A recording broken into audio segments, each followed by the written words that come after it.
Welcome back to the channel, people. My name is Mr. London Plumber. I've been a plumber for over 20 years, and today I want to share more secrets helping you as a first-time plumber, someone who's been qualified for a while.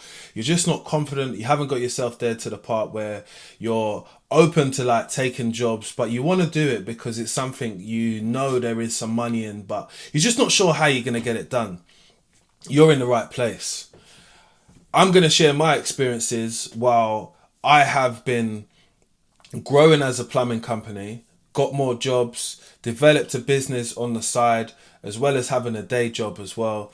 I know it can be done, so we're here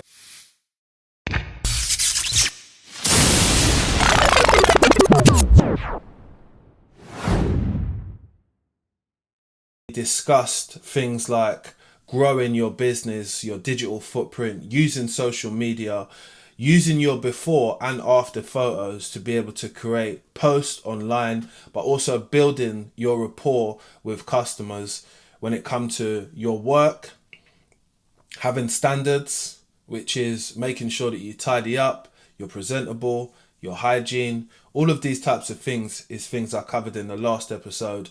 I will always leave a link to the last episode so you can catch up and then jump back onto this episode where we're going to be talking about growing your relationships with your next customers and finding more work. So we've spoke about building yourself on a platform which is called Google Business, right? And Google Business will allow you to get reviews which people can see online about your work, which you've done. So I've had many reviews written on me, which is about being professional, how I turned up, how I was able to do the jobs. And that will help other people make their own assumption up for themselves to know if you're a creditable person to be able to do the jobs or if you're the right person for the jobs. You should always follow up on messages which you get online because some of those people are potential customers. Being able to save customers' details for further references, whether it might be for like boiler services or repeat jobs which are coming up. I oftenly give a guarantee on my work, whether it's a year or 6 months, but I oftenly tell customers they have a guarantee on the work what I do, so I guarantee my work. So it allows people to be able to talk about me to their neighbor or someone else who is actually looking for a plumber. So it actually really works in my favor quite well. So it's something which I would suggest for people to incorporate within their style of doing business.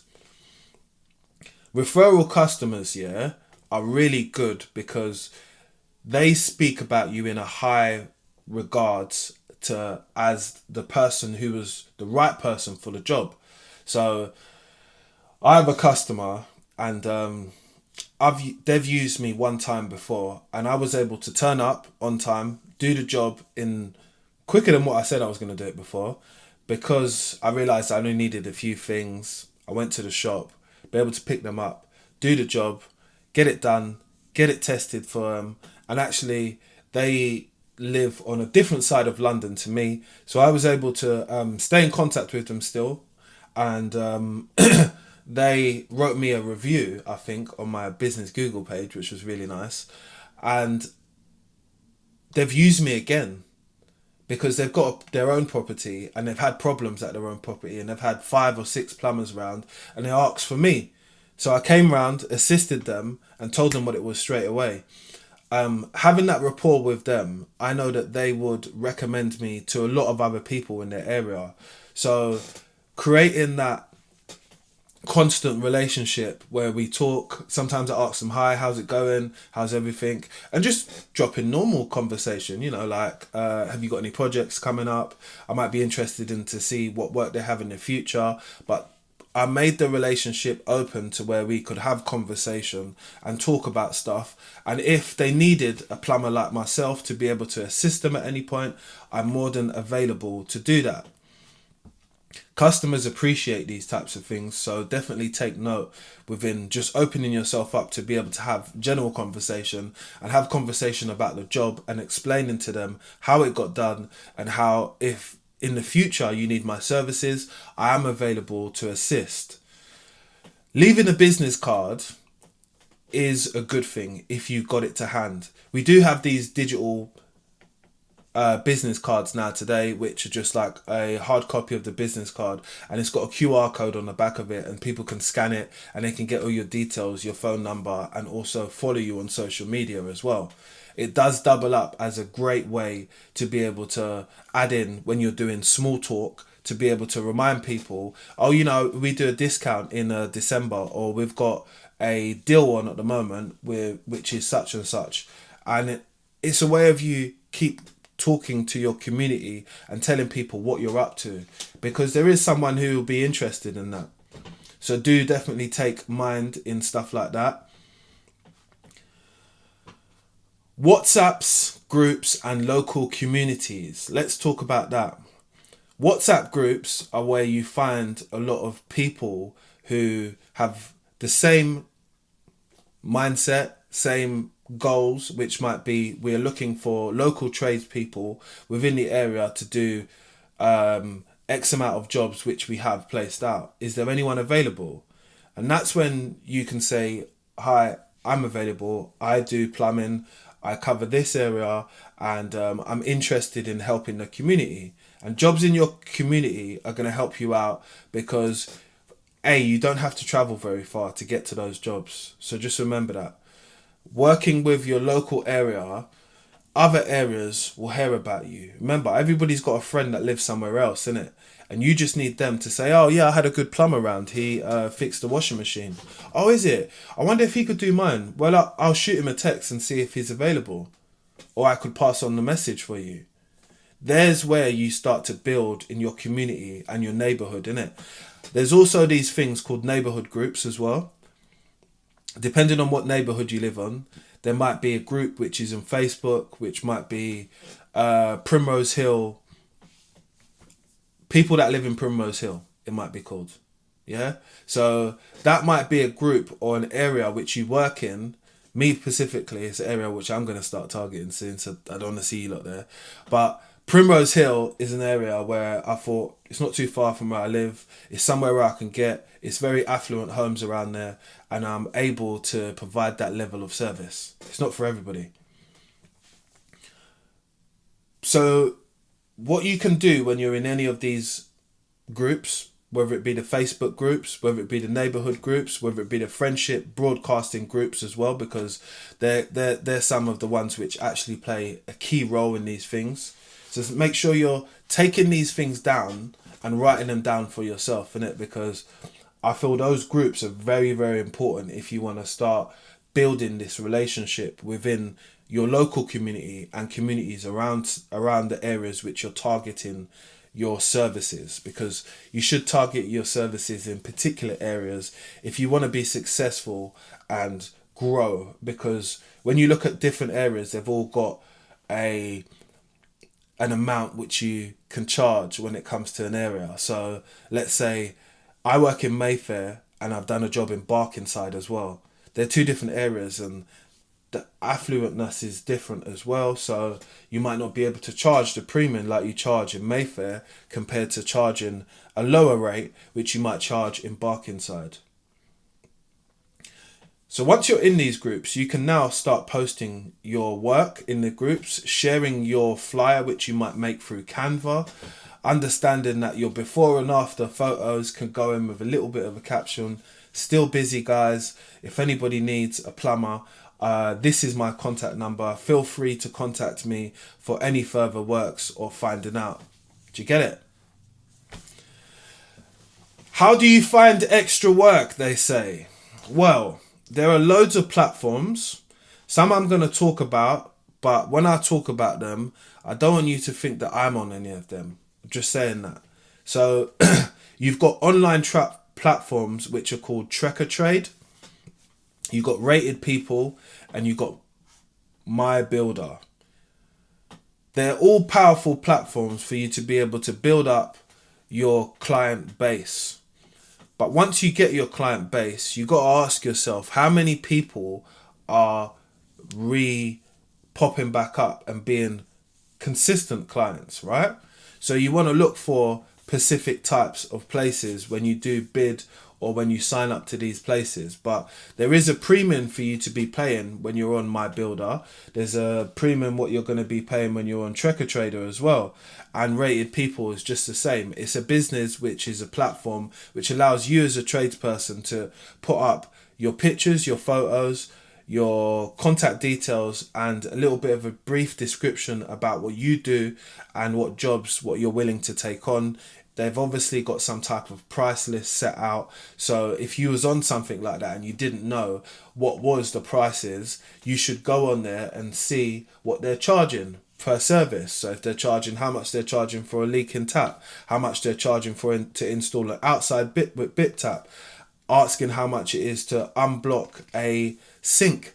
Therefore, you can find out the relative prices when it comes to the industry. This is the things what people are not going to tell you, but it's a way how to look and see what's going on. So make sure you do that.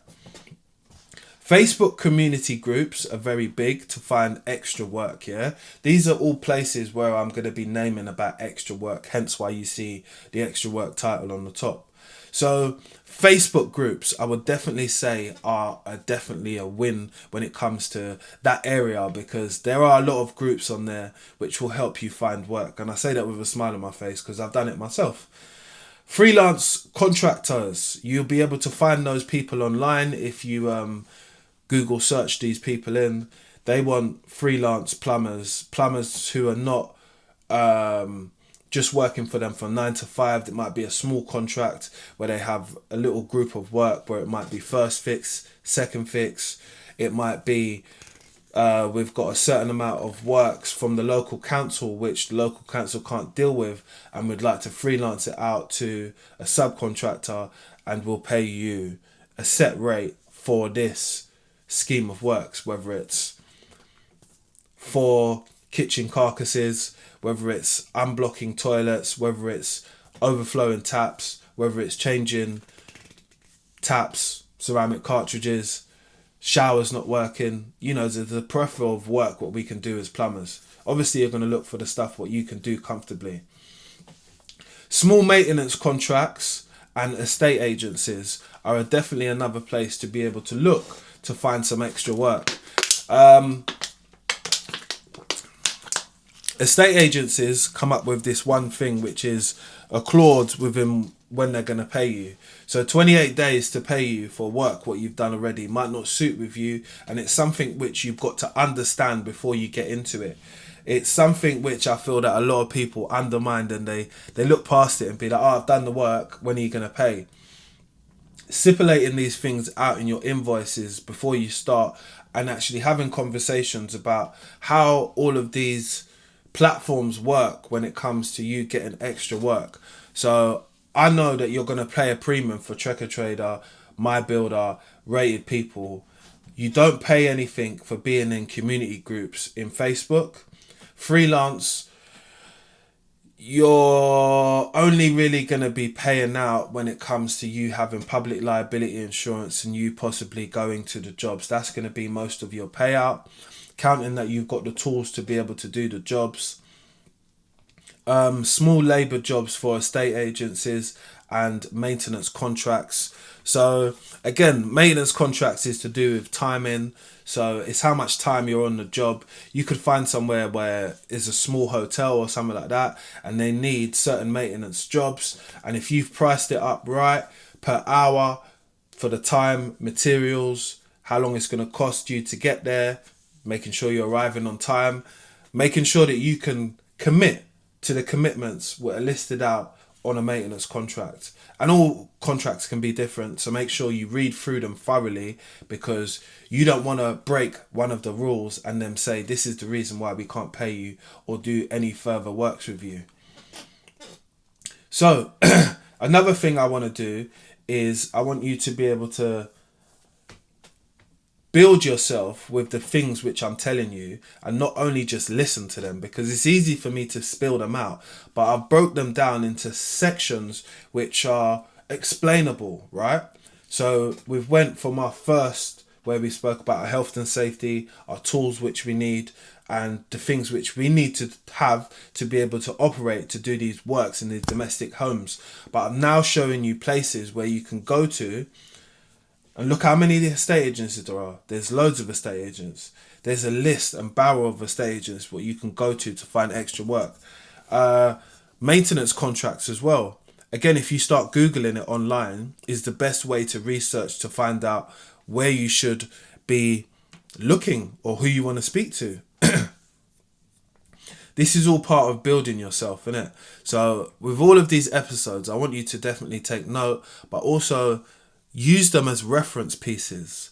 I've learned through my own experiences, yeah? And I want people to learn through their own experiences while making mistakes, because at any of these points, you are going to make some mistakes. You're going to learn some stuff about operating a business in the first place, which is, it's not easy. It's not, you don't just get it. It's trial and error. But you will get it if you follow these steps, people. So make sure you like, share and subscribe, and we're definitely going to move on to the next segment of this video.